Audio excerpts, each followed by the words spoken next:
Lena, thank you for that. The stakes are extremely high tonight for the future of California's public schools. Voters had their say on Proposition 30, which is Governor Brown's tax initiative. KCAL9. And Dave mentioned Prop 38, which was authored and bankrolled by Pasadena attorney Molly Munger. And it is a direct competitor to Prop 30, and his campaign headquarters is in Pasadena tonight.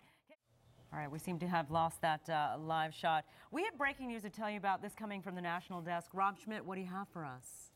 Talking about other races, how important they are. Well, there are several tight and hard-fought congressional races in our area. Let's go to KCAL9 political reporter Dave Bryan at the Congress. Right, okay, thank you, Jeff. Now, Dianne Feinstein was going for a fourth term in office. She's been in office since 1992, and she was successful tonight. And just a few minutes ago, she gave her her speech to a crowd of supporters. Let's listen in, and this is coming from San Francisco. Los Angeles selects a new district attorney today. And one of the candidates could be the first woman. Thank you, Soraya. Jackie Lacey's opponent is Deputy District Attorney Alan Jackson. And Jackson, a Republican, has portrayed himself as an independent-minded prosecutor running against the establishment. KCAL9's Amanda. Another of the key propositions we're tracking right now is Proposition 34, which would repeal the death penalty in California. And a check. Let's go back to Rob Schmidt at the national desk. He's going to talk more about President Obama's road to re-election. Rob?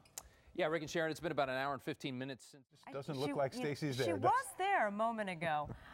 In the meantime, should we go on to check on Proposition 30? We're awaiting our word from our producer, but no one's saying anything. So should we go back out to Chicago, perhaps? Or Boston? We could do that. Tell you what. Thank you, Stacey. And while the decision as to who our next president will be is complete, but there were still some states outstanding that have not been called. Let's go back to the national desk and Rob Schmidt. Yeah. Then there were two. Yeah, Rick, Sharon, only two left now. One swing state's been called, the state of Virginia. Thank you. Now to the propositions on the ballot, and two big ones dealing with money for education. We are talking about Props 30 and 30. All right, thank you, Dave. I want to correct myself. When the president comes out to make his victory speech, I mentioned that U2 and Stevie Wonder would be there. They're actually going to play U2 and Stevie Wonder's song. Yes. They will not be performing. And I'm sure if Stevie was at home watching, no, you don't need to go to the airport, Stevie.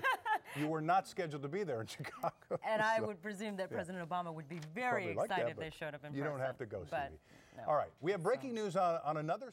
Thank you. Now to Prop 32, which would limit campaign contributions from unions. Supporters call it campaign reform. Opponents are saying it has lots of loopholes that will let big business and super PACs still pour money into elections.